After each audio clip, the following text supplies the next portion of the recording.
So for today's live, um, I have the idea to talk about the idea of life design. I just thought of that term yesterday. Well, it's not a new term, but I just thought of applying that term to my YouTube channel yesterday when I updated my bio for like what feels like the thousandth time. Um, but I use that term because a lot of the YouTube channel, my writing, online blog, even my business kind of also started after being diagnosed autistic and ADHD, so AuDHD. And before that, I had read this book called Life Design, and it was I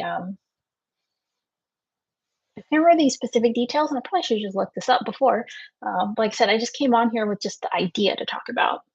But in the book Life Design, the authors of the book, they uh, also uses the 5 design principles, but applied it to designing your life.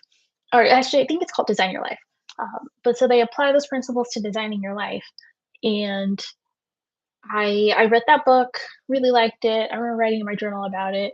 And then like a year or two later, that's when I got diagnosed ADHD. And so I think because I had internalized those principles, like, I really like the book 'cause I feel like I kinda naturally do that anyway, but it just gave more structure to what I do naturally, and so I internalized those principles, I think, and then applied that to, like, how do I shift my life over time to be better for me? Because again, I like going for long-term solutions instead of quick fixes that you just have to keep fixing over and over. And this isn't the first time I've tried to do it. I've done it, like, with my hair. I grew my hair out natural. I don't know how obvious that is. But I used to perm my hair all the time and straighten it because I just grew up doing that. Like, that was just normal for, like, the women in that around me who were Black. And then but I just got really tired of having to, like, perm my hair all the time, have to put all that on there, and then every month my hair would grow out. It would be super annoying. 'Cause it's you have to deal with the 2 textures, and I didn't know how to take care of what was naturally in my hair, so and then I had a really bad perm experience in high school where I just washed the perm out, like, right after my mom applied it because I was afraid that my hair was, like, I heard horror stories about perm, so I thought my hair was gonna, like, fall out, and so I washed the perm out really quickly, and I thought, like, "That's the last time I'm perming my hair, like, no more." And I had already, like, lightly permed my hair. I never permed it so I got super straight like other Black women or even my sisters. I would always put on just enough to, like, loosen the curl. And after that bad experience, I just grew my hair out, learned how to take care of it, and that took like, years of ob obsessive research and trying things. Uh, and I would say, like, what, 10-ish years later, I finally got to a point where I feel like I don't have to put that much thought into my hair. Um, so anyway, that was like a long-term fix, like perming short-term fix, but like damage over time. And then my solution was long-term fix. Upfront was really rough and hard going, but over time the benefits compounded, so it got easier and easier. So that's how I like to approach things. So I try to take that same approach to life. Um, and so how do I like make decisions that maybe it's hard up front, but it would compound over time and require less effort? So, starting my business was one of those because, yes, starting a business is hard, but you learn a lot of skills. And, if you can get it working, then it compounds over time. So it's easier. You can earn money. You're not dependent on an employer. Um, and then you can take those same skills and apply it to like other things that can also bring you revenue. And then, let's see, today, and then like even things simple like cleaning. Um, like I mentioned with the experience with time, instead of like of a lot of this requires knowing what you like and what you knew. Oh, hey, I'm just talking about like the idea of life design. So I mean, well, I don't know if you missed a ton. I just talked about why I'm using this term and applying it to myself. So right now I'm talking about applying those 5 design principles to like after I got my diagnosis as autistic and just like how try to use it to shift my life to better fit me so that um, so it'll just better fit me more over time. So right now I was talking about my business and then applying it to small daily things like just like cleaning schedules, Like for me, I don't like having to do a little bit of things every day. I would actually rather have like a cleaning sprint on like today, this morning, I just, cleaned. It also helps we don't have a big space. So I can just get it pretty clean in like a short amount of time. Um, but if you're the kind of person who does like small things every day, then maybe for you it is better to just think like every day, 5-10 minutes, I'm gonna take that time to just clean. And then you can get more specific if you want. Some people, like, that's just enough, and they'll go in my room or go all around and pick up. So, really, a lot of life design is knowing what works for you and what you prefer, and then going from there. Um, and so another example is travel. I've always wanted to travel ever since I was little. I just knew, like, I needed a life that lets me travel, so, like, work that lets me travel. But, I mean, I don't have, like I'm not a travel influencer. I don't have like a ton of income to just travel all the time. So I had to get a little more creative. So I watch a lot of people who travel, but unconventionally. So like digital nomads, long-term travelers, early retired people too, who are like they call themselves expats. So not quite immigrants, but they're they're they're in a country for a long time. So watching how those people travel not necessarily because I wanna do what they're doing, but all their tips. Like, how do they make it work on a lower budget? How do they find good deals? Like, so I watch a lot of those guys to get ideas to take what worked for me. And so that's the same thing, like, you can maybe someone's doing something that's not quite what you wanna do, but how they're doing it is really helpful, and you just take what works and leave the rest. So, yeah. Hello. Um Yeah, so uh, uh, that's life design, according to how I see it. So it's not something that like might be finished right away. It's like it's an ongoing process. Like you're always um, making changes and shifting. And I think it's better if you're not trying to make big changes right away, because I feel like through the process you understand better what you want. Because sometimes you might be heading one direction, and then through that whole process you realize, like, you know what, I don't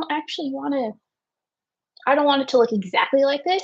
And so it's easier to shift when you're making small changes versus if you like made like a giant change and then you realize you don't actually want that anymore. I feel like it's a lot harder to scale back.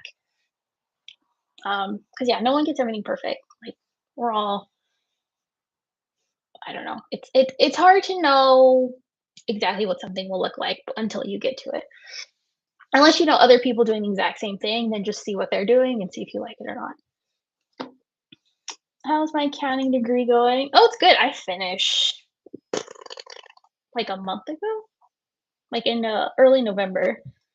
Or wait, I saw yeah, it was early November. So yeah, I finished and taking a break from school right now because my busy season start is in January because I get the stuff prepped for the tax people. So my busy season is January, and yeah, so I'm like taking a break now, resting before all that happens.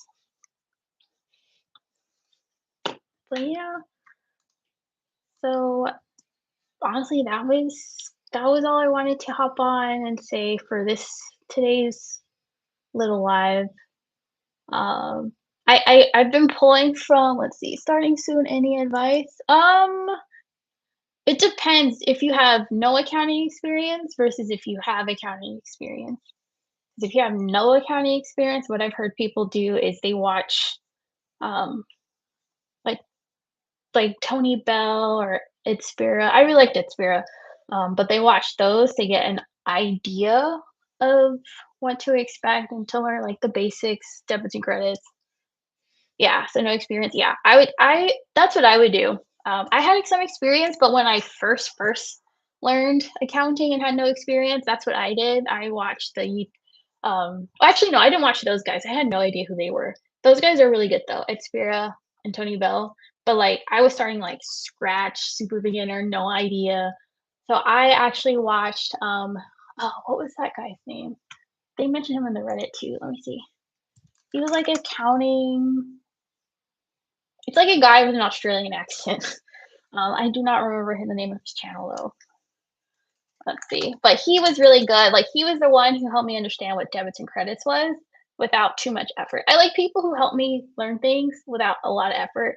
Because I'm like, I don't think learning has to be like it's hard, but it doesn't have to be that hard if you just figure out what works for you. So I watched that guy. I also there was a book I bought called The Lemonade. Was it the accounting game? And it teaches you debits and credits and all the basics through this like a story basically about like opening up a lemonade stand and this is what happened. So I I would say that helped a lot because it made me like really think through debits and credits and then the different concepts. Like it starts really easy and then it gets a little harder and harder. So those two things really helped me a lot. Yeah. Let me look up what was that channel's name. Oh yeah, accounting stuff. That was a channel. So I really liked his channel. And then just like again, I don't know when you're starting, but I would do that. Start debits and credits, watch, and then just get comfortable with that. Was a test full of questions? Do you mean like the degree test or the book I mentioned? Yeah, because I mean, obviously the tests have a lot of questions, but you have practice tests, so you'll get an idea of what it looks like. And also oh, the Reddit. I would definitely go into the accounting subreddit. That helped me a lot.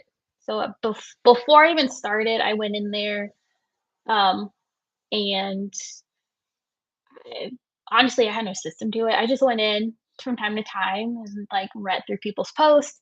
It was helpful when people posted their, like, recap. So, like, my channel is, like, videos because that was a little bit easier for me to do, but in the subreddit, sometimes people at the end of finishing, they'll do, like, a quick recap of, like, "This is my experience, this is what helped me out, tips and tricks." And then when I started for each class, I would go in and look up that specific class. So, let's see. Oh, it was a test full of multiple questions. Yeah, it's multiple choice. There are some courses that are, like, short answer. Um, but that's not a test, like, you can it's like open book, you can do that and then submit it. It's like an essay. But for any tests, like, where you have proctored exams, it's multiple choice or Excel. Um, but again, the practice test you take beforehand gives you an idea of how you do on the real one. Um, and so, yeah. Yeah, no problem, good luck. When do you start? Let's see, it's December, so the earliest I guess you would be January. But yeah. Let's see. Oop, close that tab before my computer goes crazy. Oh, in February. Oh, okay. So yeah, you've got some time. Yeah, so December to January to February. Yeah, yeah, you're good. Yeah, good luck. I mean, it's a really, really good skill to learn. Like when you tell people you know accounting, it's like very impressive. So it's a good skill to learn. And then I feel like you can do anything with an accounting degree, like an accounting knowledge. And yeah, it's a very flexible is the wrong word I'm looking for, but like it's knowledge that you can apply to different areas. Like I wish I'd known about it in high school. Like I honestly had no idea about accounting, bookkeeping, any of that as a career path. Because I went to more of a high school that was more focused on like AP studies and like I guess STEM math, like those kind of degrees, which would have been cool, but they weren't really my thing. So I think accounting would have been more my thing back then. But I found it now, so alrighty. Well, that's it. Thanks for joining. Um, yeah, all my impromptu lives. Probably, let's see, tomorrow's Monday, so I'm not even sure what time I would do it tomorrow. Have to look at my schedule. I was gonna do this one at 1, but I was getting tired already, so I was like, let me just do it now. Oh yeah, tomorrow I might do it around the same time, like 1-ish, 12-ish. We'll see how that goes. Yeah. All right. Well, have a great rest of your Sunday. Thanks for coming.